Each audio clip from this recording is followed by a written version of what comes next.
creemos que el Señor puede hablar a nuestras vidas. Amén. Génesis capítulo 15, versículo 6. Es un capítulo muy maravilloso que me habla de Abraham, de su fe. Gloria al Señor.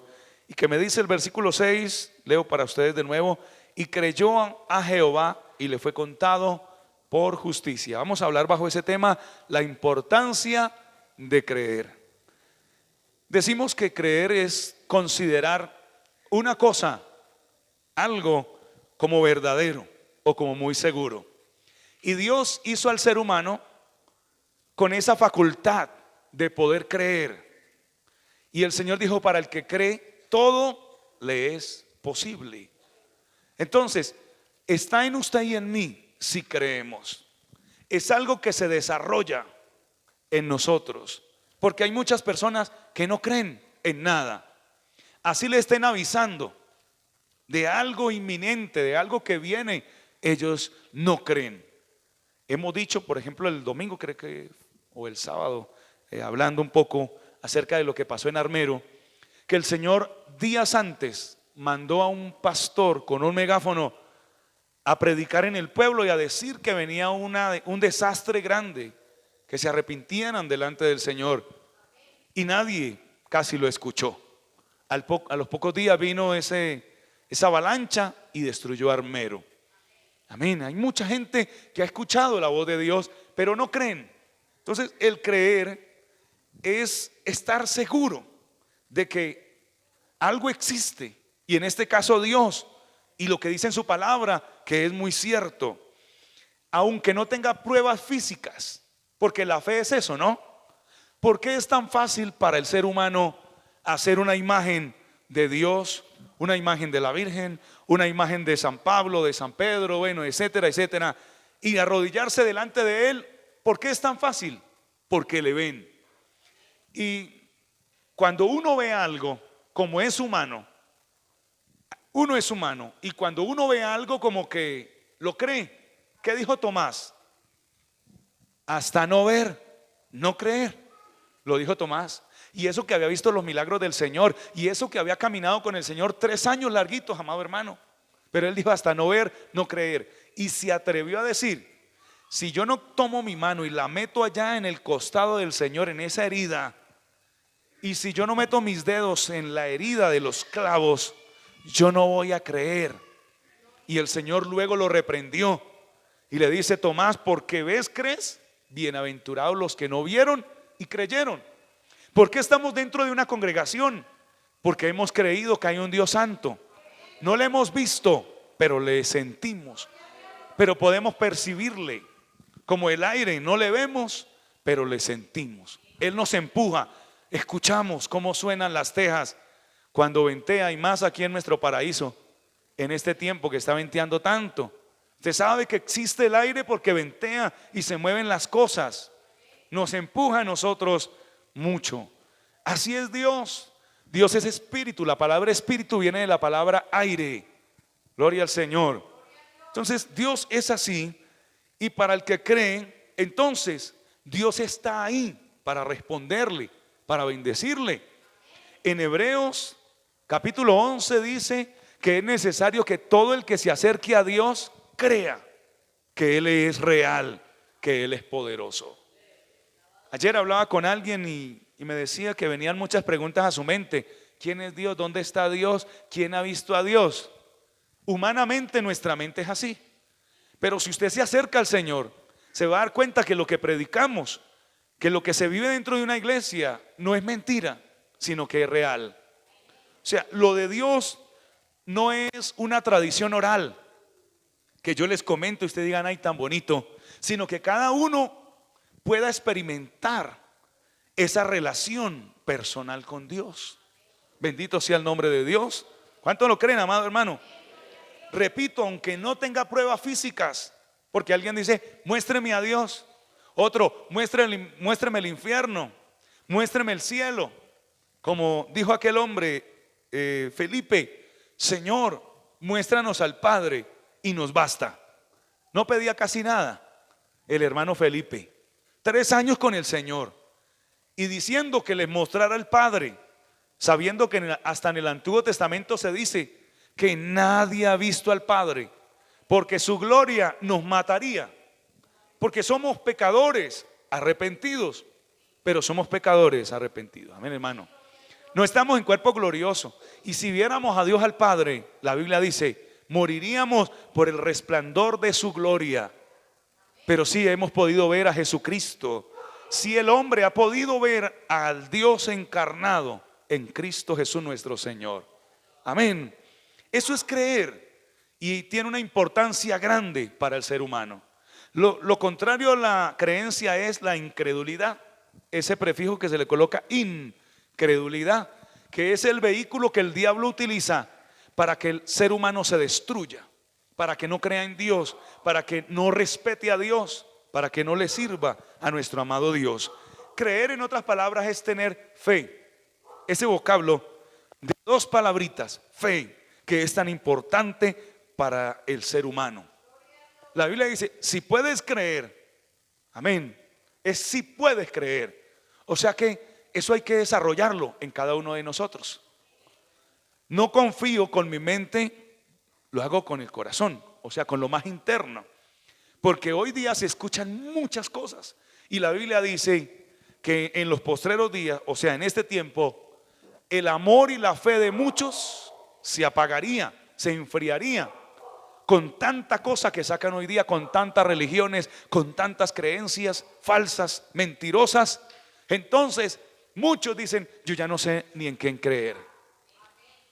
Y se ha acabado la fe, aún en muchas congregaciones, en muchas sectas o iglesias. Ya hoy día casi ninguno cree. Hoy, por ejemplo, dan una noticia de un obispo que lo asaltaron, ¿sí supieron?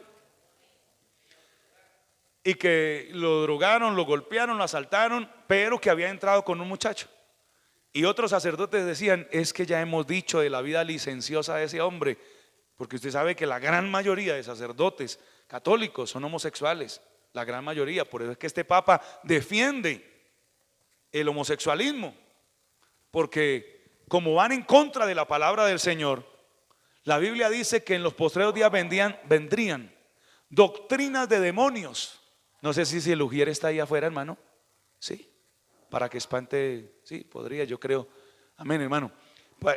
Vendrían doctrinas de demonios, gloria al Señor, que prohibirían casarse. No es bíblico que un sacerdote no se ha casado, porque la Biblia dice que es una doctrina del diablo.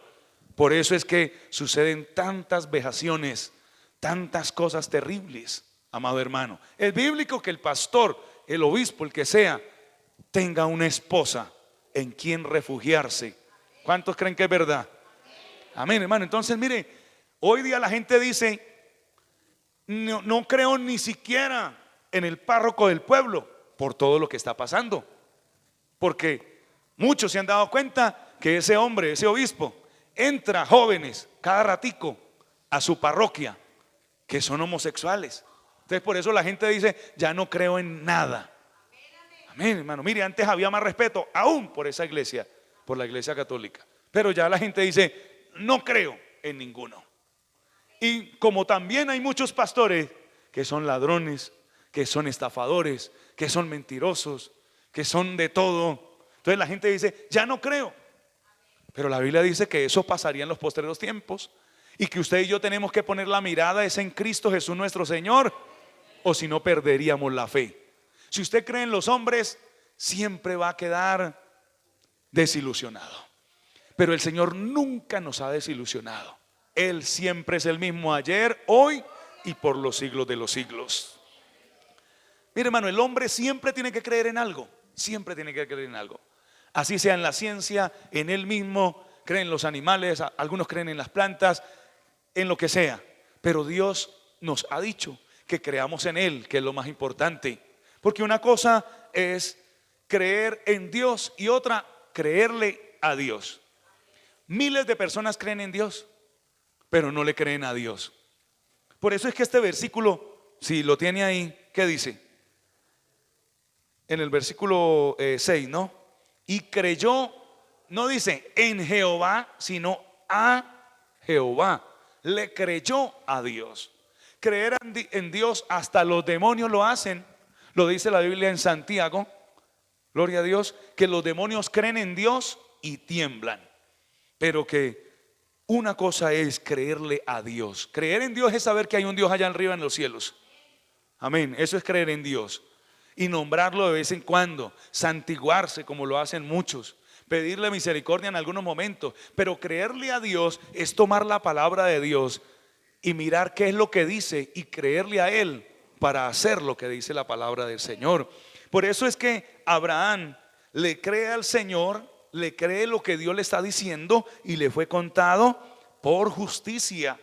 El Señor le salvó, le perdonó, le limpió por esa fe. No por las obras, dice en Hebreos, que Abraham hizo, sino por la fe que Abraham tenía en Dios. ¿Qué le estaba prometiendo Dios a Abraham en ese momento? Que le iba a dar un hijo. ¿Cuántos años tenía? Una cantidad de años, hermano.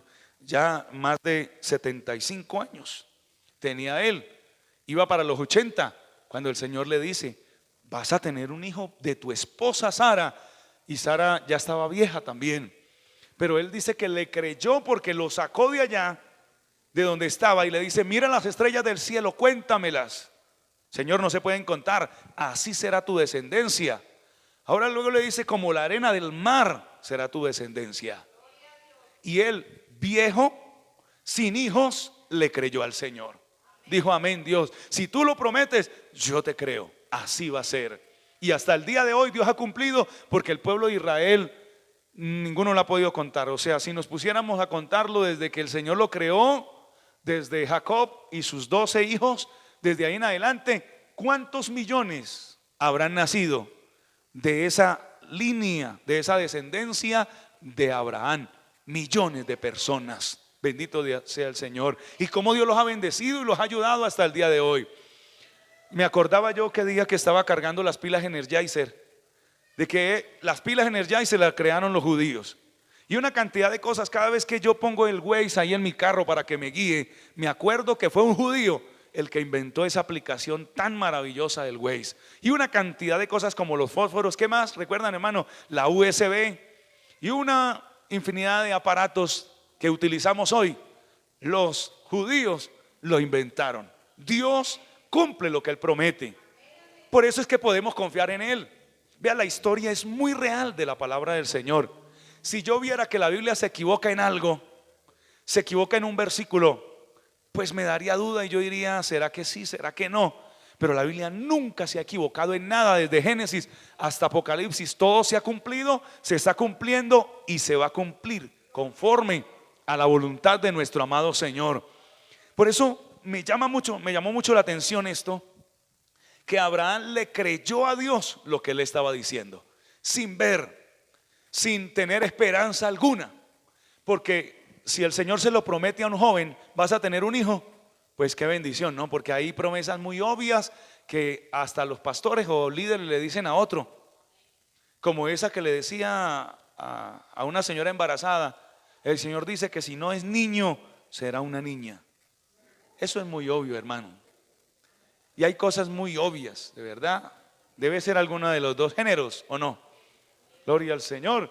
Pero las cosas de Dios son pruebas grandes. Ustedes han leído en la Biblia cuando Dios le dice a un rey llamado Acaz, no Acab, sino Acaz, que Acab fue otro, ¿no? Acaz le dice: pídeme una señal y yo te la daré. Y él le dice: no, yo no voy a pedir señales. Y eso le molestó al Señor. Y Dios le dice: pues yo sí les voy a dar una señal. Y les dice: la virgen concebirá y dará a luz un hijo. Le dice el Señor. Eso pasó en Isaías capítulo 7 versículo 14, 712 años antes que naciera el Señor Jesucristo. Isaías 7:14. Si ustedes quieren mirarlo, ahí dice, hermano, una señal no fácil. Y 712 años antes, imagínese, hermano, que eso era algo descabellado. Porque como una virgen, o sea, una mujer que no hubiera conocido hombre, va a quedar en embarazo y va a dar a luz un hijo. Eso era descabellado. Usted y yo también lo sabemos. Pasó una vez y no vuelve a pasar nunca más. Si hoy día nos salieran con esa misma historia, no la creeríamos, porque pasó una sola vez. ¿Qué pasó? ¿Que está en embarazo? No, yo no sé. De un momento a otro quedé en embarazo. ¿Con quién estuvo? No, con nadie. Eso no lo vamos a creer. Amén. Pero mire que el Señor dio esa historia y dijo, gloria al Señor, o mejor, esa promesa. Y le dice, yo sí les voy a dar una señal, y no cualquier señal, que una virgen dará a luz un hijo, y ese hijo se llamará Emanuel, que quiere decir Dios con nosotros. Por eso dice la escritura en Galatas capítulo 5, ¿no? O 4, bueno, no recuerdo este momento, hermano, que dice la escritura que cuando llegó el tiempo que el Señor ya había programado, mandó a su hijo a nacer en una mujer. Se cumplió la palabra del Señor. Y María, estando sin esposo, entonces quedó en embarazo por obra y gracia del Espíritu Santo, porque vino y tomó a Jesús y lo puso en el vientre de María. Recuerde que María no es la madre de Dios, es la madre de Jesús. ¿A qué me refiero? A que Dios vivía ya en el cielo, porque hay Padre, Hijo y Espíritu Santo, ¿no? Y el Padre es eterno, el Hijo es eterno y el Espíritu Santo es eterno. Ellos no son creados, son eternos. Algo que no podemos casi comprender, porque usted y yo sabemos que todo nace, crece, se reproduce y muere. En cambio ellos, el Padre, el Hijo y el Espíritu Santo, que son tres personas distintas en un solo Dios verdadero, son eternos, no son creados. Entonces Jesús ya vivía allá en el cielo por toda la eternidad. ¿Qué pasó? Dice en Isaías que un día el Padre dijo, ¿quién irá por nosotros a morir por la humanidad para que no se pierda? Y Jesús dijo, yo iré. No se le conocía como Jesús porque se le dio ese nombre cuando ya estaba aquí en la tierra, encarnado allí en María. Entonces dice la palabra de Dios que el Espíritu Santo tomó a Jesús, al Hijo de Dios, y lo puso en el vientre de María, para que María le diera esa parte morfológica, o sea, su carne física. Entonces, por eso es que María no es la madre de Dios, María es la madre de la parte humana de Dios, de los huesos, de la carne. De eso es la madre María, ¿no? Porque si un humano fuera el papá o la mamá de Dios, entonces no sería Dios. Por eso es Dios, porque es sobrenatural, sobrehumano. Bendito sea el Señor. Podemos darnos cuenta que era una señal grandísima. Y siempre el Señor daba señales para que el hombre entendiera, gloria al Señor, que él podía hacer cosas grandes, cosas maravillosas. Ustedes se acuerdan de Gedeón, un día que iba a pelear, pero tenía miedo y le dice, Señor, dame una señal. Te pido, voy a colocar un vellón que era como un tapete de lana grande. Voy a colocarlo afuera en la intemperie. Dios, que si esta noche todo el pasto, todo alrededor está mojado y el vellón de lana está seco, es porque tú me vas a dar la victoria. Y al otro día se levantó y efectivamente todo estaba mojado y el vellón de lana estaba seco. Pero luego le dice, Señor, esta otra noche que sea al contrario, que el vellón esté húmedo y todo seco alrededor. Y así pasó. Cuando se levantó en la mañana, levantó el vellón, estaba totalmente húmedo, lo escurrió y le sacó una cierta cantidad de agua. Todo estaba seco. Dios se caracteriza por hacer lo que el hombre nunca podrá hacer. Por eso yo creo en Él, por eso creo en su palabra maravillosa.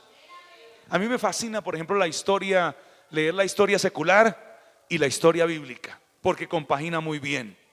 La Biblia habla de Alejandro Magno, todo lo que hizo el imperio griego, de todos los imperios, Dios se lo reveló a Nabucodonosor, cada imperio, cómo iba a finalizar, quién lo iba a destruir, quién no lo iba a suceder.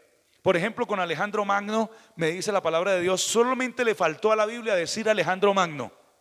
De resto lo escribe exactamente. Dice cómo iba a morir y dice también lo que iba a conquistar, pero dice quién iba a tomar el poder después de que él muriera. 4 generales, y así sucedió, amado hermano. Todo perfectamente, el día, la hora, el momento, todo está perfectamente diseñado por nuestro amado Dios. Entonces es importante creer. ¿Qué me dicen ustedes? Claro, para ver la gloria de Dios. Un cristiano incrédulo nunca verá la gloria de Dios. De hecho, es enemigo de Dios. Porque es que la incredulidad es del diablo. Y el incrédulo siempre va a hablar mal de Dios, siempre va a desanimar a otro. O sea, es un adversario de la obra verdadera del Señor. El que tiene fe dice amén. Dios nos va a ayudar, Dios nos va a bendecir, Dios nos va a suplir. No se preocupe, que Dios lo va a sacar adelante. Por eso, si habla con la hermana Franci, no le diga, uy, hermana, yo creo que eso no. No, dele palabra de fe. Tranquila, hermana, llámela. ¿Sí la han llamado? Amén, hermano. Por ahí uno que otro dice amén. Llámela, porque ella pertenece a nuestra congregación. Llame al hermano Eduardo también. En estos días, con la ayuda del Señor, vamos a hacer, hermano, una ofrenda para ayudarles a los hermanos con la ayuda del Señor. ¿Usted qué dice? Ayudar al hermano Eduardo, a la hermana Francia. Ellos tienen unos gastos en estos días. El hermano casi no ha podido trabajar, porque es que somos uno en Cristo Jesús. De pronto usted diga, yo no tengo dinero, pero es que es por fe que lo hacemos. Y un granito, de granito en granito, podemos bendecirle a nuestros hermanos también. Le podemos ayudar, porque somos uno en nuestro amado Señor Jesucristo. Amén. Entonces, hermano, si creemos en Dios, hacemos lo que Dios dice y conforme Dios lo dice. Mire a Noé. Noé, Dios le dice, hazte un arca de madera de gofer y la vas a hacer de esta forma, de la otra, porque va a llover sobre la tierra y se va a inundar todo hasta las cumbres de los montes más altos. ¿Y qué hizo Noé? No dijo, Señor, eso es ridículo, Señor, eso no es posible, porque nunca llovía. Hasta ese momento el vapor subía de la tierra y regaba las plantas. Me enseña la palabra de Dios. Nunca había llovido. Mire que lo que Dios manda no está conforme a lo humano, no está conforme como a lo lógico. Dios manda cosas que uno dice, pero ¿será que sí? Ahí es donde uno debe decir, pero si Dios me lo dijo, yo lo haré. Y Noé no se puso a replicarle a Dios, a decirle, Señor, pero ¿por qué? Mire, no, dijo amén, lo voy a hacer. Y en el capítulo 6 dice la palabra del Señor, capítulo 6 versículo 22, dice que él hizo todo conforme el Señor le mandó. Amén, hermano. Era un proyecto gigantesco, porque era más o menos 2 cuadras de largo por 1 cuadra de ancho. Algo grande. ¿Cuánta madera necesitaría? Muchísima madera. Y recuerden que no existían las motosierras a gasolina o eléctricas, como fuera. ¿Qué tuvo que hacer? Un trocero, me imagino, un serrucho, manualmente con sus hijos y truece árboles, saque tablas. Dios le dio la sabiduría para que lo hiciera, sacar tablas. Y solo piense que fuera de grande como este templo, ¿cuántas tablas necesitaría? Ahora eran 2 cuadras de largo por 1 cuadra de ancho. ¿Por cuántos metros de altura? 15 codos de altura. No, leámoslo, porque es que a veces se nos va olvidando, ¿cierto, hermano? Gloria al Señor. Mire lo que le dice el Señor en el capítulo 6 versículo 15. Y de esta manera la harás de 300 codos de longitud, o sea, de 150 metros de larga, de 25 metros de ancha y de 15 metros de altura. Este templo tiene 5. Aquí lo más alto 5. Multiplíquelo por 3. Así era de alta el arca. Miles de tablas necesitó Noé. Y a veces Dios nos manda a hacer algo pequeño y no le hacemos caso. A veces Dios nos manda a hacer algo chiquito y nos parece grande. Pero en la Biblia encontramos gente que verdaderamente le creyó a Dios de una forma impresionante. Gloria al nombre de Cristo. Yo a veces pienso, si hubiera sido Noé, ¿será que le hago caso a Dios? Yo a veces pienso, Señor, si hubiera sido Abraham, le hubiera hecho caso a Dios de ir hasta el monte y sacrificar a mi hijo como Dios le mandó a él. Eran empresas inmensas que tenían que emprender aquellas personas y le creyeron a Dios, y Dios hizo maravillas en sus vidas. La Biblia dice que por su justicia y por haberle creído a Dios, condenó al mundo antiguo, porque toda la gente se perdió, pero Él se salvó y se salvó también su familia por haber construido eso. Amén, hermano. ¿Qué nos manda Dios a nosotros que a veces pensamos que no? Si hay culto y quizás comienza a lloviznar y nos da miedo venir porque de pronto nos da resfriado, es que la fe se ha apagado a tal punto que vivimos solamente por vivir. Pero el que cree en el Señor Jesucristo será salvo. Pero el que cree en el Señor verá maravillas grandes y poderosas. Yo me acuerdo de un pastor que estaba orando por alguien allá en Agua de Dios, que ustedes saben que allí es un pueblo donde muchas personas con lepra habitan. Y una persona tenía un pie podrido, su piel podrida de esta llaga. Y fue donde el pastor que oraran. Ahorita me lo encontré en la convención y estuvimos charlando ahí un momentico con ese pastor. Ya no es de esta zona, es de una zona alejada. Y recordé su testimonio porque estando orando por él, le dice el Señor: ve y le lavas el pie allá en el río Bogotá. Y el río Bogotá por aquí pasa sucio, pero por el lado de San Juan, ¿cómo se llama allá? De Agua de Dios, hermano, eso sale espuma. Eso es una sola espuma así de la infección tan horrible y tan terrible que hay. Pero Dios le dijo a ese pastor: ve y le lavas el pie con esa agua de allá del río. Y él le dice: hermano, Dios me dice que le lave el pie con el agua del río Bogotá. ¿Lo permite? Dijo: hermano, si Dios se lo dijo, ya igualmente mi pierna está podrida. Ya, ¿qué más? Una raya más para el tigre, no hay problema. Igual se la tenían que quitar. Entonces dijo: si Dios lo manda, nos vamos. Y madrugaron y se fueron allá para el río Bogotá. Y le dijo: venga Zapata para acá. Así le dijo. Y comenzó, hermano, y le metió el pie allá y comenzó a lavarle y a orar en el nombre del Señor Jesucristo. ¿Sabe qué pasó? No se la quitaron, hermano. Dios lo sanó. Salió de allí. A los pocos días lo vieron. ¿Y cómo estaban esas llagas? Limpias. Ahora, no es que usted vaya a hacer lo mismo. Es si Dios, verdaderamente Dios, porque uno tiene que estar seguro si es Dios el que le manda. Que yo he visto gente que Dios no le ha mandado y van donde hay un féretro, donde hay un muerto, y dicen: vengo a orar que el Señor lo va a levantar, y comienzan a orar y hacen el ridículo allí. Y Dios no lo levanta. Hace poquito vimos en las noticias como una familia, tristemente, por el amor de ese hijo, querían que resucitara. ¿Y cuánto fue que lo mantuvieron por ahí? Como 8 días, 11 días, hasta que le tocó ir la Defensoría del Pueblo, no sé quién más fue, y le tocó quitárselo para poderlo enterrar.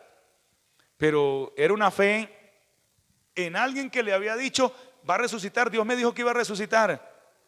Hay que tener mucho cuidado también. Tenemos que tener esa comunión con Dios para hacer cosas que Él nos mande única y exclusivamente. ¿Cuántos alaban el nombre del Señor? ¿Recuerdan a Naamán, que estaba podrido en lepra, y que el Señor le dice a través del profeta Eliseo: vaya y se lava 7 veces? Y el agua de Israel en ese momento era como el río Tunjuelito. No era un agua limpia, era un agua sucia. Era un agua donde bajaban muchas de las cañerías de Jerusalén. Pero el Señor le dijo: vaya y se lava ya.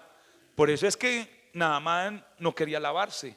Uno a veces critica, habla muy rápido de los personajes bíblicos y no sabe por qué es que no querían.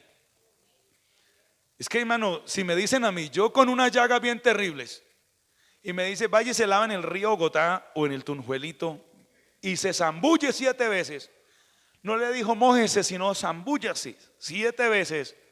Pues yo lo pienso, y por eso yo diría también, él ya no tiene tantos ríos tan buenos. Yo diría, por ejemplo, el Magdalena, ahí está. ¿Por qué no me mandó a bañarme allá? Tiene que ser en esa pichera, en otras palabras, ¿ve? Pero otros lo convencieron, menos mal. Le dijeron: padre mío, báñese ahí, igual ya está podrido, en otras palabras. ¿Qué más? Gloria a Dios.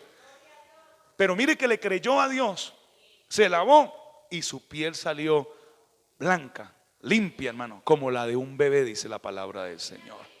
Muchos así le creyeron. Por eso es que Jonás tampoco quería ir a Nínive, porque los ninivitas eran malos en extremo. He leído que a algunos les gustaba quitarle la piel así vivos las personas, como estuvieran, usted ha visto cómo le quitan el tocino a un cerdo. Así les gustaba a los ninivitas quitarle la piel a muchos, a las naciones que conquistaban, a las ciudades que conquistaban, y a Israel le habían hecho muchas cosas feas, terribles. Por eso Jonás no quería ir allá.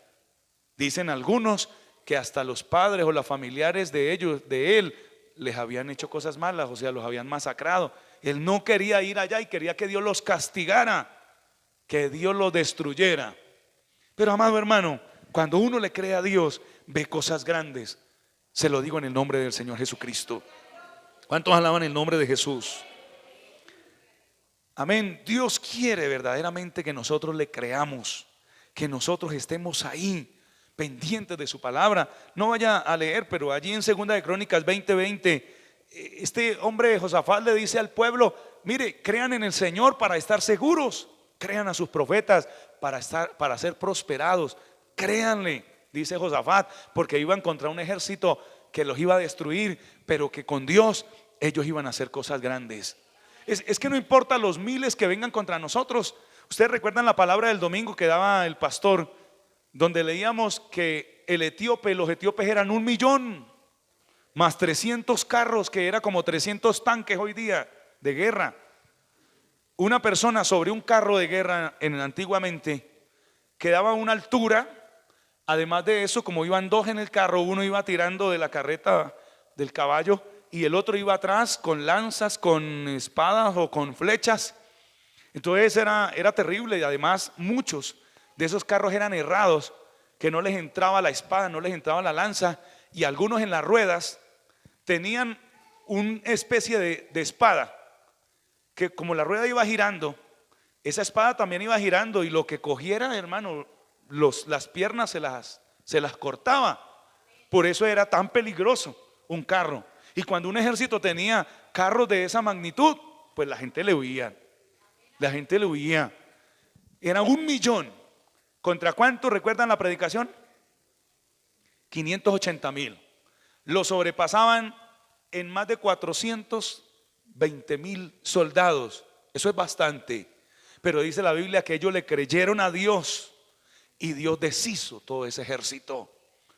Por la fe, dice la Escritura, muchos taparon bocas de leones, muchos, hermanos, apagaron fuegos, muchos tuvieron grandes victorias por esa fe en el Señor. Me toca es creer. ¿De dónde va a sacar Dios? A mí no me interesa. Lo que me interesa es que Él sí puede sacar de sus depósitos. Aleluya. Que Él tiene el poder para hacer tantas cosas maravillosas que uno a veces ignora el gran poder de nuestro amado Dios. En Mateo 8:13 el Señor le dijo a alguien: vete y como creíste, te sea hecho. Y yo le digo en esta noche, ahora que usted salga, como crea, va a ser hecho en su vida. Amén. Que el dólar sube, que deje lo que suba. Que el dólar baja, deje lo que baje. Que a nosotros no nos alimenta esa divisa, nos alimenta es el Señor. Amén. Cada día dicen en las noticias que hay 300.000 más desempleados. Bueno, dele la gloria a Dios, que Dios le va a usted suplir trabajo, le va a bendecir y le va a ayudar. ¿Cuántos alaban el nombre del Señor? Nosotros no dependemos de la migración. Nosotros no dependemos, hermano, de la situación de nuestro país. Dependemos de nuestro amado Señor Jesucristo. Y la Biblia dice en Mateo 21:22 que creamos y pidamos, pero creyendo que lo recibiremos y os vendrá, dice la palabra de nuestro amado Dios. Y en Marcos 9:23 que para el que cree todo le es posible. Ese creer trae salvación a nuestras vidas. Por eso San Juan 3:16, ¿qué dice? Porque de tal manera amó Dios al mundo, que ha dado a su Hijo unigénito, para que todo aquel que en él cree no se pierda, mas tenga vida eterna. Hay muchos versículos que hablan acerca de la salvación, de la bendición económica, de todo lo que yo tengo que hacer para poder agradarle al Señor a través de la fe. Entonces, usted necesita algo, pídaselo a Dios con todo respeto. Pero no piense, ¿será que sí me está escuchando? No, sepa lo que Él lo está escuchando. Tenga esa fe pura, esa fe maravillosa en el Señor. Dios puede hacer tantas cosas. Mire, Dios puede mover los tiempos, puede hacer tantas maravillas gloriosas. Anoche estaba viendo Betel Televisión y el pastor, no Rómulo Vergara, sino el hermano de él, que es supervisor allí en Venezuela, se me olvida el nombre ahorita. Él dice que un día cuando llegó a Cristo, el pastor oró por él y le dijo: Señor, hazlo un misionero, alguien que predique tu palabra. Y a él se le metió esas palabras en la mente, en el corazón, y siguió diciendo: Señor, yo quiero ser un misionero. Señor, yo quiero ser un misionero. Señor, yo quiero ser un misionero. Y dice que un día, siendo apenas creyente, con unos meses de convertido, llegó a orar, a clamar a Dios, y ahí Dios le mostró una visión y lo sacó del cuerpo. Dejó ahí su cuerpo orando y lo sacó de su cuerpo y lo llevó a Venezuela, y allí lo llevó a una ciudad, y en esa ciudad empezó a predicar y a ganar almas. Él veía cómo ganaba almas, él veía cómo pasaban milagros, cosas tremendas. Y se acabó el culto, porque él se arrodilló antes del culto y comenzó el culto. Fue la predicación, se acabó el culto y el pastor lo movía. Clemente, es que llaman, Clemente, Clemente, ¿qué le pasa? Clemente. Y solamente él estaba arrodillado allí como muerto. Pero dice que el pastor sintió algo en el corazón y lo dejó quieto y esperó hasta que volviera. Y volvió a las 12 de la noche, 12 y más, casi a la 1 de la mañana, cuando él volvió así, volvió llorando y llorando. ¿Y qué le pasó, Clemente? Hasta que él le pudo contar todo eso. Y dice: pastor, yo no estaba aquí, estaba en Venezuela predicando la palabra del Señor. Vea, hermano, y así como Dios le mostró, así mismo hoy día ve la gloria del Señor allá. Tantas cosas, vea, qué día. Es que a veces no entendemos el Dios tan grande y tan milagroso que tenemos nosotros. Que día leyendo acerca de un hombre que yo ya les he contado, pero para los que no lo saben, llegó, era un misionero, llegó a la hora del almuerzo y le dijo a su esposa: amor, ya está el almuerzo. Y ella le dice: en 5 minutos te lo sirvo. Entonces se fue para la cocina ella, él se quedó ahí en la mesa. Y dice que agachó su cabeza para orar un poquito, cuando sintió algo y le cambió su mundo, y se vio por allá en África, en una tribu, y o en un desierto. Y cuando él va hacia adelante, ve que hay una cantidad de vegetación. La abre. Cuando abre, ve a un cacique con unos indígenas haciendo un cierto ritual con una serpiente. Entonces, cuando él ve esto, también el cacique lo ve, dice algunas cosas y le tiró la serpiente encima. El pastor reprende, y cuando el pastor comienza a orar, ese cacique, ese hombre, cae al piso, cae como poseído por el diablo. Y recuerden que él está viendo una visión, ¿no? Cae como poseído por el diablo, oran, lo liberta Dios y comienza a ganar toda esa tribu para el Señor. Para él pasó como un mes en medio de esa tribu, un mes en medio de la tribu. Entonces se ganó todas esas personas, pero cuando se las ha ganado, llega y ¡pum!, regresa ahí a la mesa.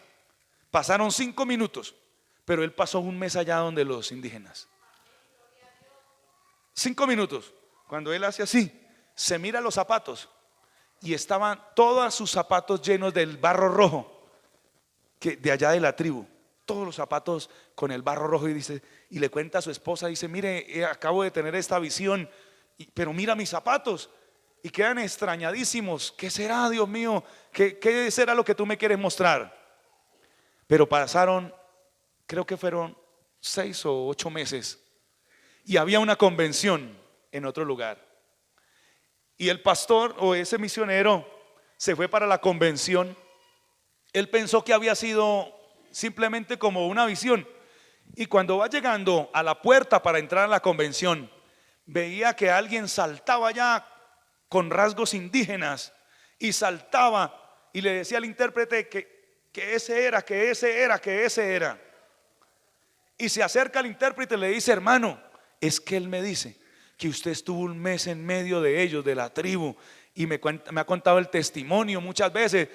Y ahora mírelo cómo salta, porque saltaba de la alegría de haber visto el pastor que había ido hasta allá. Oiga, hermano, y comienza a hablar con el intérprete y a comentarle. Toda esa tribu se convirtió a Cristo y ya estaba en su primera convención, amado hermano. Se da cuenta que Dios, ni el tiempo lo amarra a Dios. Él es el dueño del ayer, del hoy, del futuro. Por siempre y para siempre es el dueño de todo.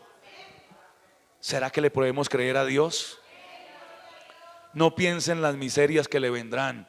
Piense en la gloria divina. Piense en la bendición que Dios nos puede dar. Piense en la ayuda que tenemos de un Dios creador del cielo y de la tierra. Vamos a orar. Señor, en esta hora he aprendido la importancia de creer. Si yo no creo, no veo tu gloria. Si yo no creo, no puedes, Dios, hacer nada en mí. Porque tu palabra dice que un día tú predicabas en cierto lugar, pero por la dureza y la incredulidad de ese pueblo no hiciste muchos milagros. Tú quieres hacer grandes cosas en mi vida, en mi esposa, en mis hijos y en esta iglesia. Hermano, el Señor quiere hacer grandes cosas en su familia, grandes cosas en su futuro. Quizá usted no tenga plata para estudiar, amado joven. Quizá usted no tenga ni esperanza de hacer algo, pero créale a Dios, pídale a Dios. Dios va a abrir una puerta para que estudies. Dios va a abrir una puerta de trabajo para ti. Créelo en el nombre del Señor Jesucristo. Oh, aleluya. Dios va a abrir una puerta para tu futuro, porque Él es el dueño de tu vida. Simplemente es creer, amado hermano. Simplemente es creerle a Dios. No creas en Dios solamente, créele a Dios, que es lo más importante. Eso que necesitas, Dios te lo puede dar. Dios nos puede sanar, Dios nos puede bendecir, Dios nos puede levantar, Dios puede hacer cosas grandiosas, milagrosas en nuestras vidas. Todo se lo debemos a Él, todo es de Él. Para Él no hay nada, pero nada imposible. Él mismo lo pregunta: ¿habrá algo imposible para mí? Nunca encontrará algo que Él no pueda hacer. Dios de dioses, Señor de señores. Solo creamos en Él, amado hermano, que Él no nos va a dejar abandonados. Nunca lo ha hecho, porque es un Dios serio, un Dios real, un Dios que no está jugando con nosotros, que le amamos con toda el alma y el corazón por los milagros que ha hecho y que va a hacer en cada uno de nosotros. Gracias, mi Cristo. A tu nombre sea la gloria. Amén. Ahora que vamos a salir, Señor, llévanos.